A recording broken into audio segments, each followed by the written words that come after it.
بلال عبداللہ جو کہ صدف سے سچے دل سے محبت کرتا ہے، اب جب صدف بلال عبداللہ کے پاس لوٹ کر جانا چاہتی ہے تو بلال کو اچھے طریقے سے پتہ ہوتا ہے اور وہ یہ سمجھتا ہے کہ صدف ابھی بھی عمار سے محبت کرتی ہے۔ میرے قریب آنے کی اصل وجہ صرف اور صرف صدف کا عمار سے بدلہ لینا ہے اور عمار کو تکلیف دینا ہے۔ اسی لیے وہ صدف کو سمجھاتا ہے کہ تم ابھی غصے میں ہو، لیکن صدف اس کی بات ماننے کو تیار نہیں ہوتی۔ پھر بھی بلال عبداللہ جب صدف کی آواز سنتا ہے تو خود کو روک نہیں پاتا اور اس کے گھر چلا جاتا ہے۔ بلال عبداللہ صدف کی امی اور بھائی کے ساتھ خوش گپوں میں مصروف ہوتا ہے اور بلال عبداللہ صدف کی امی کو یہ بھی کہے گا کہ جب مجھے سمجھ آئی کہ عمار اور صدف ایک دوسرے کو چاہتے ہیں، جب مجھے اس بات کا احساس ہوا تو میں چپ چاپ بیچ میں سے ہٹ گیا، کیونکہ میں صدف کی زندگی میں تکلیف نہیں لانا چاہتا تھا اور میں خود ہی صدف اور عمار کا رشتہ طے کرنے کے لیے چلا گیا۔ حالانکہ یہ چیز مجھے بالکل بھی گوارا نہیں تھی،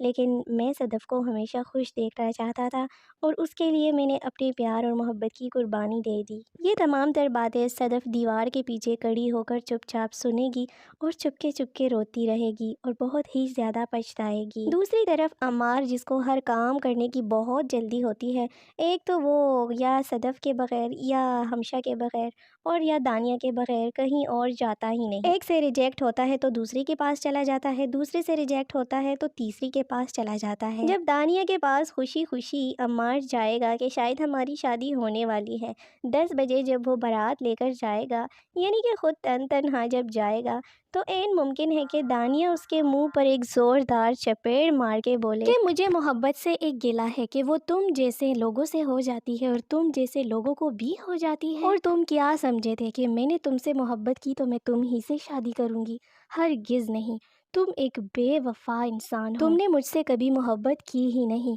اور نہ ہی تم نے صدف کو چاہا ہے۔ صدف جس نے تمہیں دل سے محبت کی ہے، تم نے ضد سمجھ کر اس سے شادی کر لی اور اب اس کو تڑپانے کے لیے، اس کو جلانے کے لیے تم میرے ساتھ شادی کرنے پہ تلے ہوئے ہو، حالانکہ تمہیں مجھ سے کوئی محبت نہیں ہے، بس صرف اپنی ضد اور انا کی تسکین کے لیے یہ سب کچھ کر رہے ہو۔ جب تم صدف کے نہ ہوئے تو تم میرے کیا ہوگے؟ یہ باتیں سن کر تو عمار کے آنکھوں کے سامنے بالکل اندھیرا چھا جائے گا، کیونکہ اب اس کو صحیح پتہ لگ جائے گا، اس کی پوری زندگی الٹ پلٹ ہونے والی ہے۔ دوسری طرف بلال عبداللہ بھی اس کی اچھی خاصی کلاس لے لے گا اور ساتھ میں ریزگنیشن لیٹر اس کے منہ پہ مار کے کہے گا کہ تم یہاں سے اب ریزائن دے چکے ہو۔ اس کو کہے گا کہ آئندہ میرے آفس میں تم مجھے نظر مت آنا۔ اس طرح عمار ہر طرف سے ٹوٹ پوٹ جائے گا، کیونکہ اس کی جاب بھی چلی جائے گی، صدف کو بھی وہ طلاق دے چکا ہے اور دانیہ کی شادی کے جو تھوڑے بہت خواب اس کو نظر آ رہے تھے، اس کو بھی دانیہ برے طریقے سے ٹوٹ دے گی اور عمار کی پوری زندگی الٹ پلٹ جائے گی۔ ہمشہ، جس کی ہر ممکن کوشش ہے کہ صدف اور بلال عبداللہ ہرگز ایک دوسرے کے قریب نہ آئے، لیکن بلال عبداللہ اگر صدف کو نہ اپنا سکا تو وہ کم از کم ہمشہ کو تو بالکل بھی نہیں اپنائے گا۔